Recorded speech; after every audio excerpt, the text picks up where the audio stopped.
अखिलेश यादव, कल हमने आपको उनका बयान दिखाया था जब राम मंदिर पर ध्वजारोहण का कार्यक्रम हुआ, तो उस पर अखिलेश यादव जी ने कहा कि समय आने पर हमने अपने सारे संकल्प, धार्मिक संकल्प पूरे करेंगे, मतलब हम राम मंदिर जाएंगे।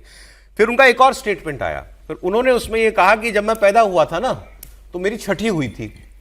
छठी मनाई जाती है बच्चा पैदा होने के बाद। हाँ, तो वो बताएं उनकी छठी हुई थी कि नहीं हुई थी, वो बीजेपी से पूछ रहे हैं, मतलब मुख्यमंत्री से पूछ रहे हैं।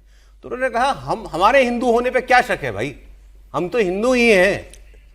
तो ये सवाल ही गलत है कि हमसे जो पूछा जाता है कि आप मुस्लिम परस्त हैं, मतलब सौरभ जी इशारों में इसी बात है। सुना दूं आपको, सुना क्या रहा सरकार इसलिए बना रही है कि 27 का जनता उन्हें डिटेंशन उसमें भेज देगी।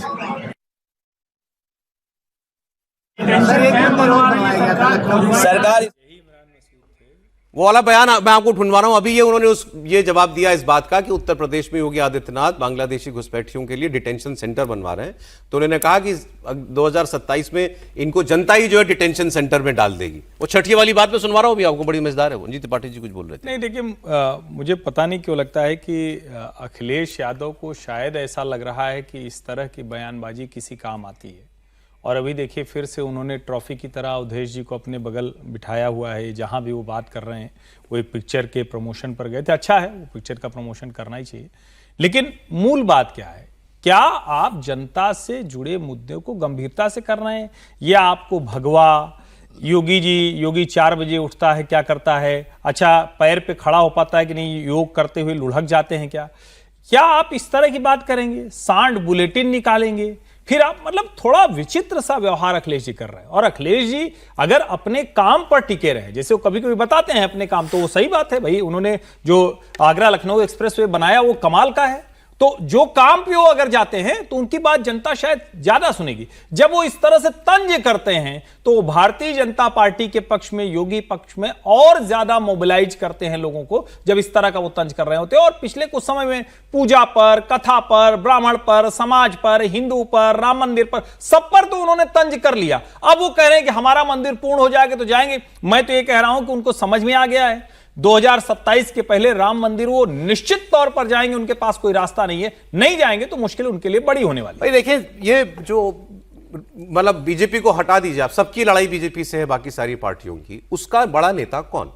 ममता बनर्जी अपने राइट में बड़ी नेता है। उनकी प्रॉब्लम है कि वो एक क्षेत्र की बंगाल की नेता है। नंबर लोकसभा में उनके पास भी भरपूर आते हैं। अखिलेश यादव के पास एक एडेड एडवांटेज ये है कि ये हिंदी हार्टलैंड के नेता हैं।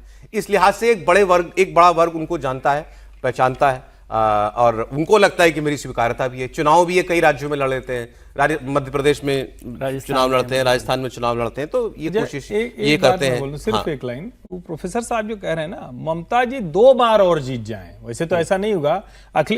राहुल गांधी जिस कांग्रेस के नेता, वो पैन इंडिया पार्टी है सर, कोई मुकाबला नहीं है। अखिलेश जी बगल के बिहार में शून्य हो जाते हैं। राहुल बनाम अखिलेश, राहुल बनाम ममता करना बंद कर दें। कांग्रेस का ही नेता कोई विपक्ष का नेता होगा, इसके अलावा कोई नेता नहीं हो सकता। राहुल बनाम ममता बनर्जी वेस्ट बंगाल में हो सकता है कि ममता बनर्जी वेस्ट बंगाल की बड़ी नेता हूं, अखिलेश जी भी उत्तर प्रदेश के बड़े नेता हूं यदि विपक्षी पार्टियों की करें बात। लेकिन पैन इंडिया विपक्ष के नेता राहुल गांधी या कांग्रेस की लीडरशिप भी हो सकती है। इसमें कुछ मान लीजिए 80 सीटें, उत्तर प्रदेश में देश की सबसे बड़ी पार्टी है, और अखिलेश जी 80 की 80 सीट जीत जाए। कांग्रेस के पास तो आज भी 99 सीट्स हैं। अखिलेश जी 80 से तो ज्यादा नहीं सीट जीत सकते ना। ममता जी कितनी सीट जीत सकती है? तो वो तो एक रीजनल पार्टी के लेवल पर वो लड़ाई, वो राहुल को वहां एंटर नहीं होने देना चाहती क्योंकि बड़ी है। लेकिन विपक्ष की कुछ भी कर ले, कोशिश करके भी उनको उसको स्वीकार करना ही पड़ेगा। आज तो ममता जी ने एक ऐसी बात कह दी सर, ममता जी ने ऐसी बात कह दी, मुझे लगा कि उन्होंने शायद चेक नहीं किया अपने समर्थकों से। राज्यसभा के बुलेटिन में कुछ हुआ है कि आप ये शब्द नहीं बोलेंगे, तो उसमें वंदे मातरम, हेलो है, ये सब भी है। तो उन्होंने बोला कि वंदे मातरम कैसे नहीं बोलेंगे? वंदे मातरम तो हमारा राष्ट्रगीत है। वंदे मातरम तो आप वंदे मातरम आप जो है, इस पर क्या विवाद होता है दुनिया जानती है।